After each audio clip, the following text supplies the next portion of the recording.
All right, good morning. Welcome back here to Trader Minute. Great to have you aboard. Sorry, it was a very early morning here today. Anyway, we got some interesting weather and yeah. So hope you're doing well. Market has been up and rolling here for about an hour. There are no new challenge signals on the board right now. We've been going for about 7 days now on the challenge, and we've had six signals come into play, which is a more rapid pace than what we will typically see. Now, only two of them have been tradable, which is a little bit of a lower pace than we'll typically see, but due to the options there. But anyway, we've seen trend emerge from most of these. Disney an exception there, but overall, we're not seeing a lot of trend change here this morning. Now we could see that change by this afternoon. There are a few things that if we pull up the scans on the crossovers. We have upside crossovers on Ford and Procter and Gamble. Now, Procter and Gamble does have a chance to trigger here today. We'll see. Trading below the 20-day moving average. Typically we don't see signals emerge below the 20, but that can happen. And then Ford's kind of in a similar spot here. So those are the upsides. On the downside, last I saw, it was just FCX here on the downside. And yeah, FCX is no longer in a downside crossover. Let's see, it rallied here just a bit. But Nike does have a downside crossover. Neither of these stocks, FCX nor Nike, have any chance of triggering here today. Their consolidation risk components are just sky high here for them. So, nothing on the radar right here this morning. We do have some things that could emerge by this afternoon, some things that are kind of close, but we'll see kind of how that plays out. Now, the market here this morning is dealing with the jobs report, and it's a fairly mild reaction. S&P futures were up about 12 points overnight. They're currently up 4 points. So, off the highs, but also off the lows of this morning. We saw kind of this open and sell action. And something really interesting happened during this little V. And I know when I zoom in, it makes it look like it's a lot bigger than what it is. But this is about an 8-point drop and 8-point pop, which in this market's about 0.25%, which is fairly small, right? Fairly small in terms of percentages. But what happened during this pop and drop? Well, let me pull up various stocks here, and we're going to see kind of what they did during this time. Let's take Home Depot. This is a consumer stock, right? It dropped. It didn't really pop. What about Walmart? It's a consumer stock. It dropped. No real pop, right? What about something like a Nike, right? Maybe. There we go. It dropped and no real pop. And when we look at the consumer sector overall, and even, take the consumer to the banks, right? We saw drop and, some mild pop, but overall, consumer names just have not had the pop element in them after the drop. Now, if we go take a look at tech companies, like Apple, they had a small drop, bigger pop, right? They're at their highs for the day, so far. We look at Microsoft, similar action. We look at Adobe, similar action.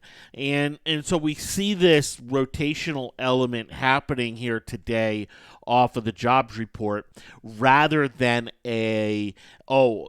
buy or sell. And I know, many traders look at the market as, well, is the market going up or is the market going down? But one of the things that really characterized last year in the market was it wasn't about market up or down. It was about the sector rotation element. And we would see sectors really drop. We'd see sectors really pop. There was, this isn't a market anymore that's all about which way does the market go. It's about, the individual sectors, simply because, investors don't have bonds to lean on, right? If they want to go to safety, they got to buy some utilities, some high dividend stocks, some, maybe a little bit of healthcare.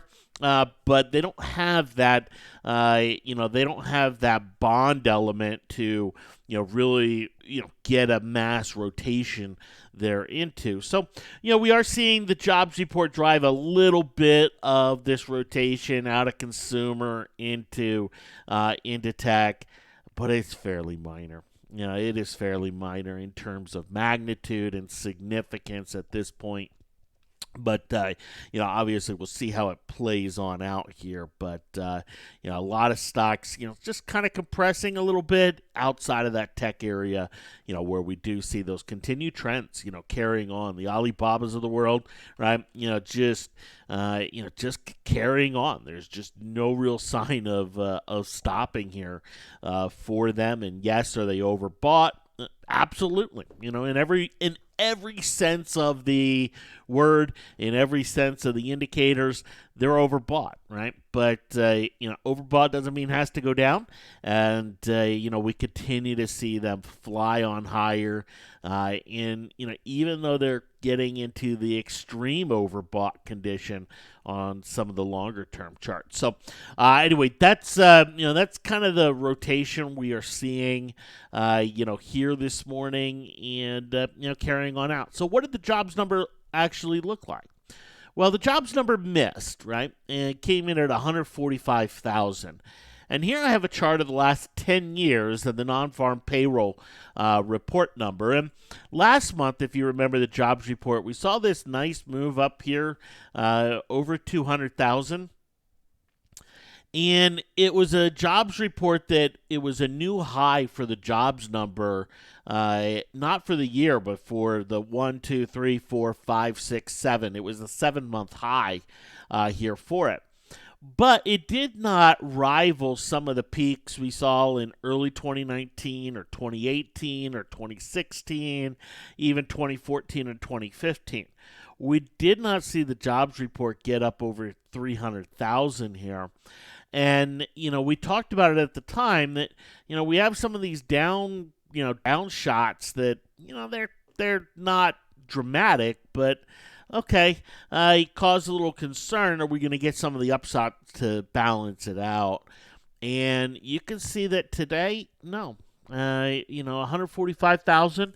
Look, it's not contraction; it's still expansion, but it is expansion at a bit of a slower pace here, and something that the market is going to have to digest a little bit. Going to have to kind of look at and say, okay, what's going on? We dropped from 256,000 to 145,000. Now, is some of that seasonal?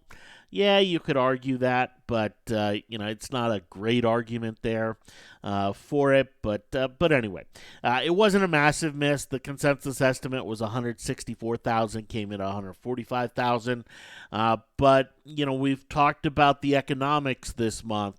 This is the last but month for the economics in this market, and as we go into next month, market participants are not going to give the market the benefit of the doubt. Should we see the economic data weaken another step here into next month? And so, I know there's several of you out there that are very bearish, and I can empathize a little bit there with that.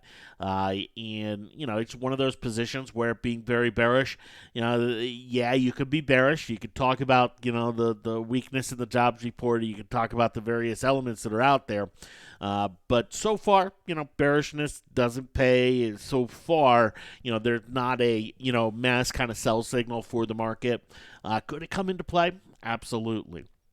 And I do believe that if and when it happens, it'll be fairly obvious.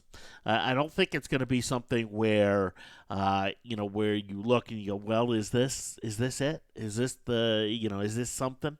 I think it'll be fairly obvious in the price action, and, something that will have some significant follow through. So patience, for the bears, better part of valor, right here, just given everything that we are seeing. That doesn't mean, you don't have individual opportunities with individual stocks and, trades there, but, from just a broader market standpoint here. Okay. All right, so that's the market here this morning. Bonds a little bit strong this morning. Will it catalyze a little bit of a pullback in banks? So far, not really. But very low magnitude of changes out there outside of that tech sector, and something where we don't see a lot of crossovers, but we could see a few emerge here this afternoon. Disney's one that could emerge, though it does look like they're going to pin that at 145 today. In fact, if we pull up Disney here